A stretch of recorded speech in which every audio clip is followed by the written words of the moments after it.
Om Jnana Timirandhasya Jnananjana Shalakaya Chakshuran Militam Yena Tasmai Shri Gurave Namaha.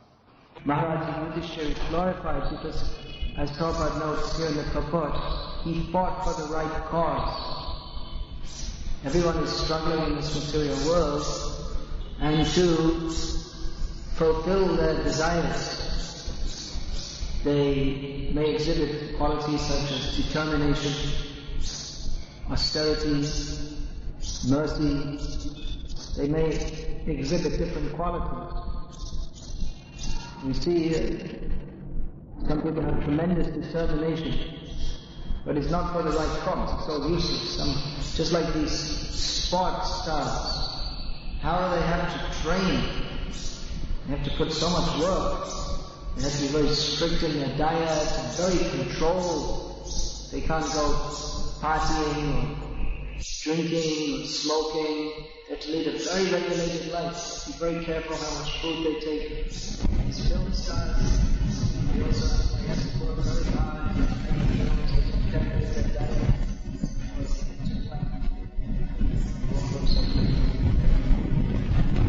And they have to take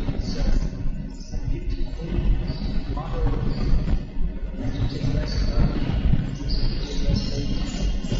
they call it beauty sleep. You have to rest otherwise you don't want to, even if you sleep the same number of hours. So they're all great heroes, but they didn't fight for the right cause. Therefore we glorify Maharaj Yudhishthira. Because we say that there are beings who are more exalted and exhibiting the qualities of a Kshatriya, which is certainly a Kshatriya. He was so violent. His general tendency is to be very liberal and forgiving. Whereas for a Kshatriya, actually they should be not too much liberal, yes, but not liberal with rascals. This is a mistake in modern society. They say, yes, we should be liberal and open to different people, we should be considerate of others. But in doing so, they lose all sense of discrimination. That we should give other people right, let them be heard, let their opinion be heard. But this is not the idea given in Shastra. In Shastra, who should be heard? Those who are knowledgeable and who exhibit symptoms of spiritual advancement. It means Brahmana. Brahmana means not only knowledgeable, but exhibiting qualities, wisdom, self-control, non-attachment. These are the qualities of a Brahmana. Actually, no one was allowed even to study the Shastra, unless he was a Brahmana, he had to be initiated first. But first you get your initiation, Upanayana, is coming close to the Guru. The formal ceremony is there. Then only is instruction and Vedic knowledge given. So the Guru has to see who is suitable to learn. Because who is not suitable, he may learn, but then he'll misuse the knowledge. Just like you see nowadays, there are so many people who, they're commenting on scripture. They may be very learned in scripture, but they are not commenting properly.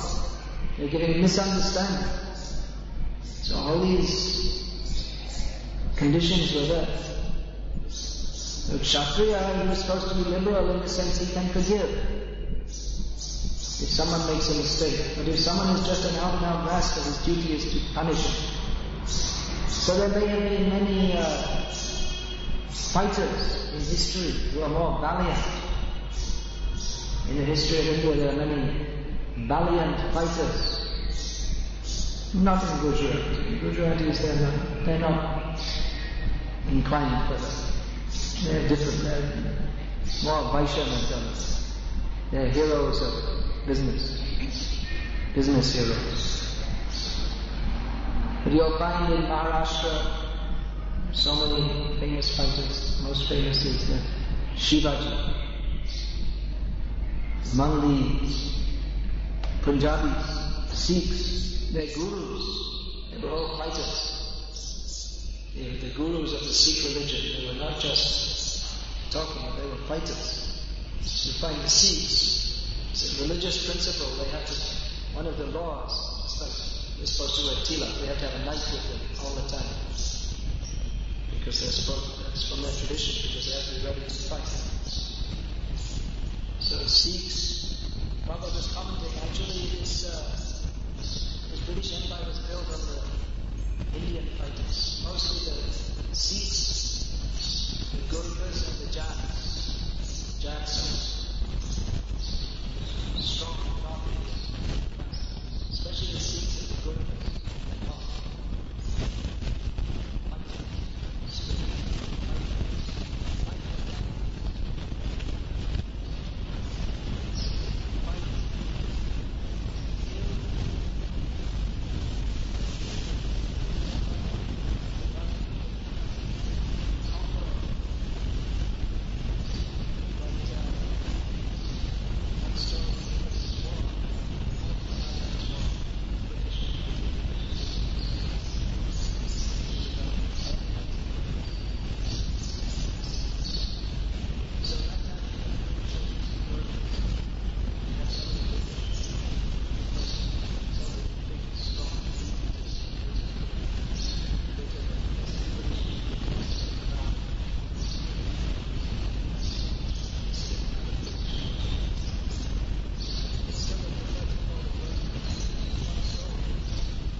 So that spirit, fighting spirit, Napoleon.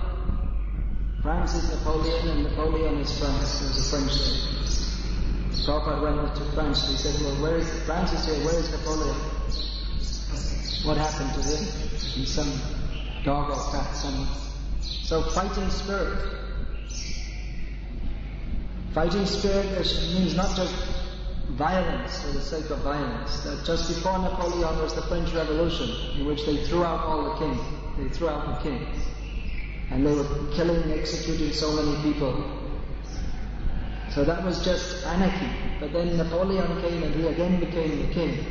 By proper application of violence. That means he became a strong man to rule the kingdom. And he wanted to conquer other places.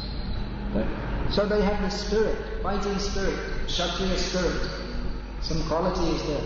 But we're not praising them. We're praising Maharaj Yudhishthira because he fought for the right cause. In France, people are still proud of Napoleon because he fought for France, which they consider to be the right cause. But it's useless. They're considering themselves French, therefore they think Napoleon fought for the right cause. But Yudhishthira Maharaj, he actually fought for the right cause because he fought for Dharma. He fought for Krishna. So this is very important. Sometimes we see that our devotees, they become attracted to the qualities of non-devotees. You see that someone, he's very well behaved and someone has a lot of determination. We can learn from that also. Chanakya Pandit, he teaches us that we can take from any source. If there's a good thing, we can take it from any source. What does he say? You can select a good wife even from a lower class family. You can take, if you find some gold in a dirty place, you can take it out.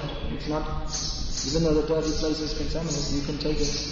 You can, if you find nectar in the midst of poison, you can take that out. Sri Ratnam Dushkuladapi, even though this girl is from a lower caste, you can take, she is actually highly qualified. So he gave the example also that you can learn some things from the dog. What will you learn from a dog? We criticize the dog. The dog also has some qualities. He's very faithful to his master. It's a good quality. Then he's alert as soon as he's awake. He doesn't lie around thinking, oh, now I have to get up, how horrible. Immediately gets up.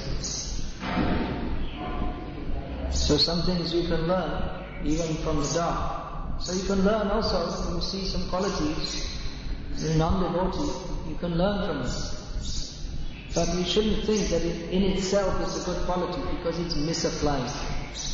Someone may be very kind and gentle, and we can learn. That's generally a good quality. Although there's also a time for, in Krishna service, there's also a time for harshness, just like Maharaj Yudhishthira was inclined to be gentle. But when the time for harshness came, he also was ready for it. Just like before the battle, he very respectfully, in a very gentlemanly way, approached all the leaders of the opposite party and offered his respects to them and asked for their blessings. Please give us your blessings so that we can fight and kill you. And asked them, how can we kill you? He asked them, oh Drona, how can we kill you? Bhishma, how can we kill you? Please tell me. Ashwatthama, how can we kill you? So he knew the time for gentlemanliness and he knew the time for being harsh also.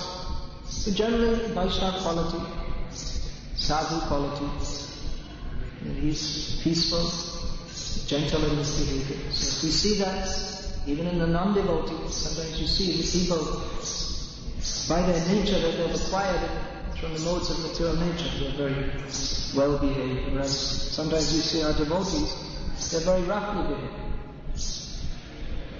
due to the qualities they've acquired in the modes of material nature. So a devotee is expected to be well behaved, but even if a devotee is not so well behaved, if he's engaged in Krishna service, he's better situated than someone who is well behaved but not engaged in Krishna service. Because the person who's not engaged in Krishna service, whatever good things he may be doing, it's not for the right cause. It's misapplied. Not that a devotee should take that as an excuse to misbehave. But it should be understood that even if someone is not behaving properly, if he's engaged in Krishna service, then Krishna says, Apichet suduracharo bhajate mamanandava sadhaveva samantavya samyavya. Even if someone very badly behaves, if he's engaged in if he has the intention to serve me without any deviation, he's considered a sadhu. But that doesn't mean that one can go on being a rascal and say, I'm a sadhu, I'm serving Krishna. Because Krishna says next, Shipram bhavati dharma. Very quickly that person becomes fully religious.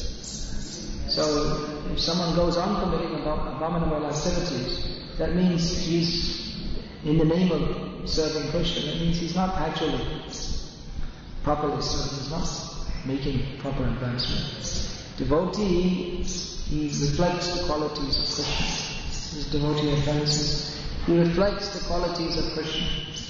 Yasyasti bhakti bhagavati kinchana sarvai gunais tattu samasute suraha harava bhaktasya kuto mahanguna manoratina sachidavatohi. This is qualified in Bhagavatam, that those who are engaged in Krishna service, akinchana, so many times you find ananya bhav, ananya bhajan, firm devotional service, no deviation, only for Krishna. So such a person, they develop all the good qualities of the demigods. Demigods means they have good qualities due to their pious activities. So they develop good qualities. So that automatically comes from someone who engages in Krishna service. But someone who apparently has good qualities, they may be good qualities, but they're not actually good qualities, because they're only permutations and combinations of the three modes of material nature. That means someone has an apparent good quality, but it's applied in the wrong way, not for the right cause. Just like someone maybe, let us be kind to the poor. Let us arrange to feed them meat. Or let us be considerate to the women. That shouldn't they have the right to determine what to do with their own body and kill the child within the womb, have an abortion? That's also considerate. The people, they consider it morally correct that we will allow this abortion. Isn't it not morally correct? We should consider that. Now, after all, these people are married, but they don't like each other very much, so why not allow them to get divorced? Seems like we should be considerate. Considerate, but all on the mental plan. Therefore, they don't actually know what is good or what is right. Misapplied kindness. It's applied to the body, and the bodily concept of life. That we will be happy by enjoying this body. So Prabhupada so many times gave the example of going to save the drowning man, but then you save his shirt. So what actually is the benefit? If someone is drowning, you go out, you bring them back to shore and save them, that's very good. If you go out, swim, go out to them, take off their shirt and bring it back, it's the same endeavor in God, but it's useless. Because you didn't understand what that endeavor should be used for. It's the same endeavor, but it's useless. So in the same way, people, they may be endeavoring with determination, and they have so many good qualities, and they do so many things, but if it's not applied in the service of Krishna, then it's on the bodily concept of life, and it's all useless, misapplied. Furthermore, someone who has got apparently good qualities, that will change in course of time. That's not fixed, because it's on the mental plan. So now they may be very kind, but according to the modes of material nature that they associate with, then in course of time, the demoniac qualities will again become prominent. Who is nice today may be not nice tomorrow. So-called nice.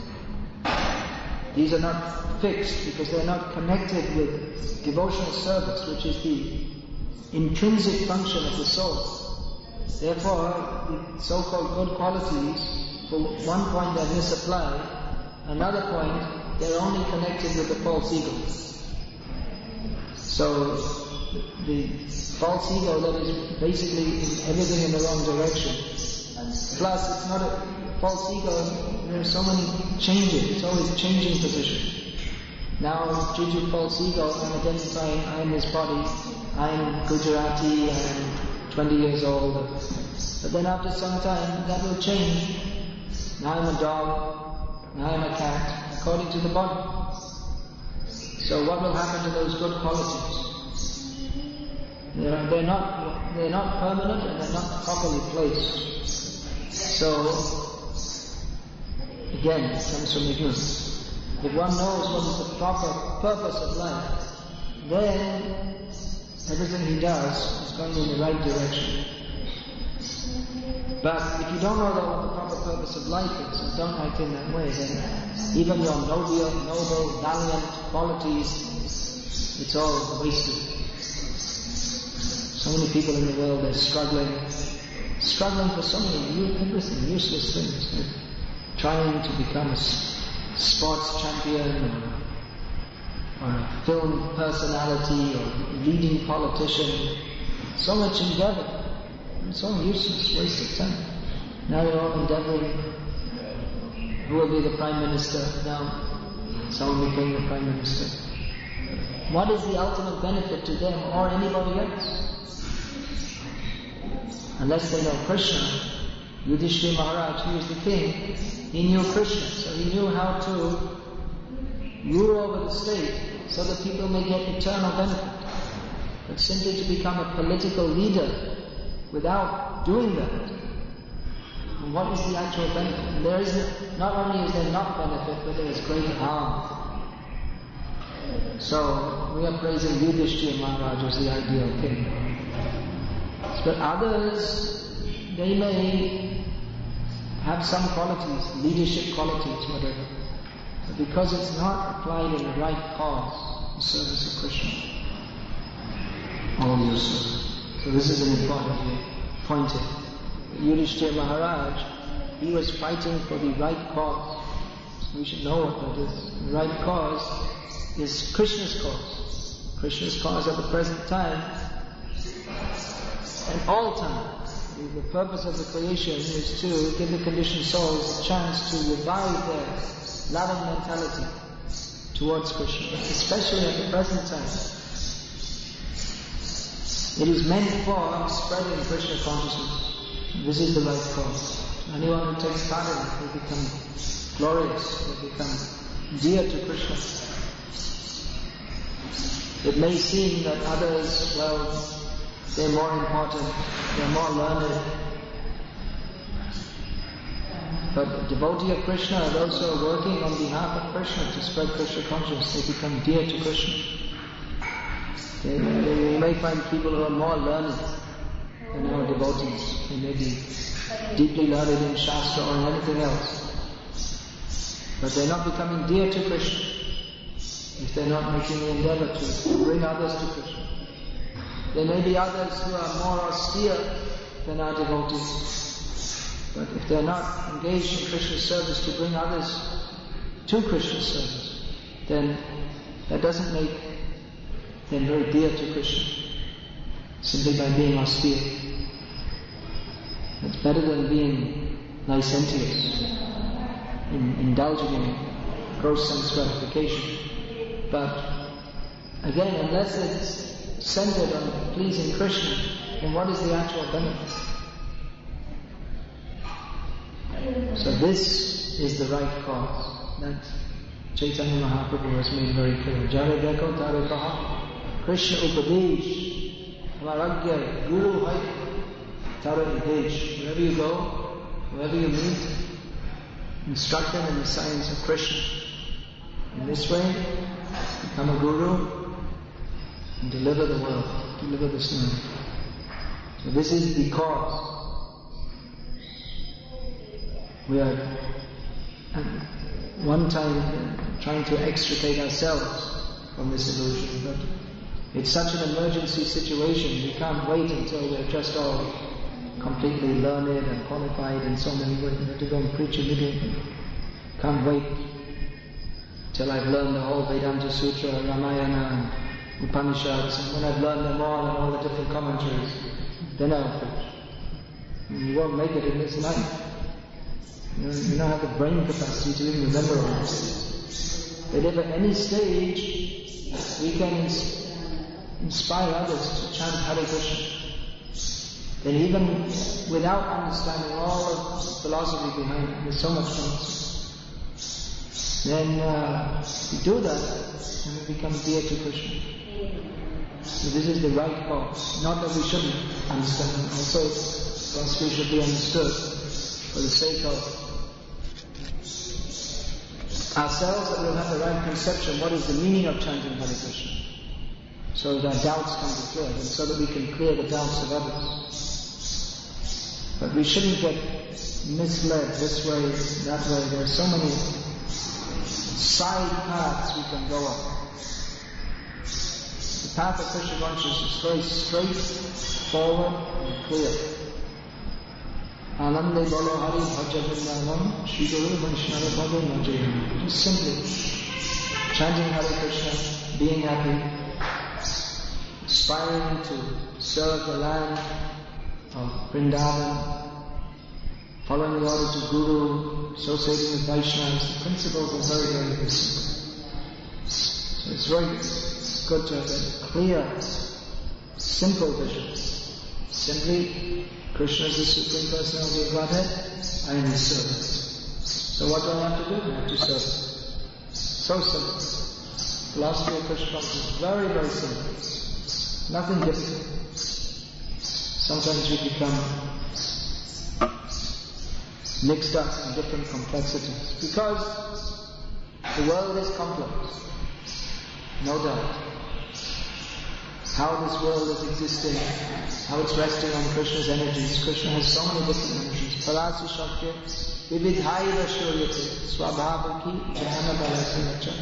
Krishna has unlimited energies. His knowledge potency, his activity potency, they're all working under his direction automatically. So to understand Krishna's energies, it's very complex. You see, students are studying physics. It's very complex how all these things are going on. But the simple understanding is that all these energies are going on under the direction of Krishna. And you become the greatest physicist just by understanding that. You may not understand all the different things, refraction of light and electrical waves and so many different things. But if you understand the essence, these are all Krishna's energies. Everything is working under Krishna's direction. Then you become automatically topmost physicist. Whereas someone, he may understand so many different points about physics, but if he doesn't see that Krishna is the supreme physicist behind everything, then he missed the whole point. So it's the same thing. You have to come to the right point, you have to come to the right cause, then everything is perfect.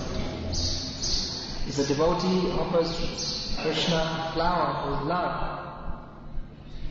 that is most significant. It doesn't seem significant, but because Krishna is significant, that is the most significant thing. Whereas if someone else organizes an army, conquers an empire, it's all meaningless, because it's applied in the wrong place. So Yudhishthira Maharaj is being praised here. There may have been other kings who were also pious. There may have been other kings who were better fighters, or more noble, or whatever. But because Yudhishthira Maharaj is a devotee of Krishna, and he offered all his endeavors to Krishna, therefore he's being glorified in the pages of Bhagavatam as the topmost pious king, because he knew what is the right cause to apply his endeavors in. Hare Krishna. Is there any question? You mentioned that the qualities of non-devotees, because they're not rooted in bhakti, then they're temporary. Because they're not rooted in bhakti. So, in what sense are the devotional qualities eternal? Because the devotional qualities are eternal because they're connected with the soul. That means devotional service, kindness in devotional service. What does that mean? That you see other living beings as part and parcel of Krishna and you try to help them to come to Krishna. So that is an intrinsic, inherent quality of the soul which is not lost. Once that quality is always there, but it's covered over by material concepts of life. But when one revives that is never lost. When the Krishna consciousness is revived, that quality remains. Whereas kindness on the material platform, because we identify with the body, we think, let me feed someone. Let me provide a hospital. So the activity in itself cannot provide any permanent benefit. And also, as I was explaining in the class, the attitude will change in course of time. You'll change body. In the course of material life, you mix with different people and different situations in the modes of nature, and you're affected by that association. So someone who may be very kind in this life may be cruel in another life. Because the mentality changes, the attitude changes.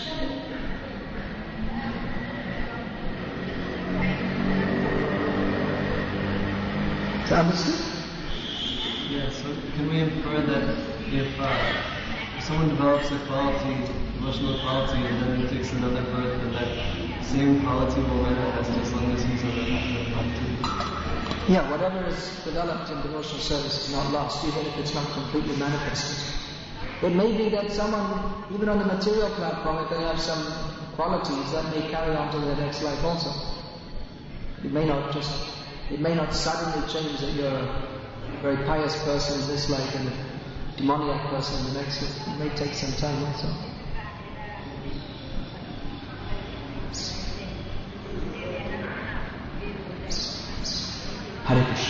Srimad Bhagavatam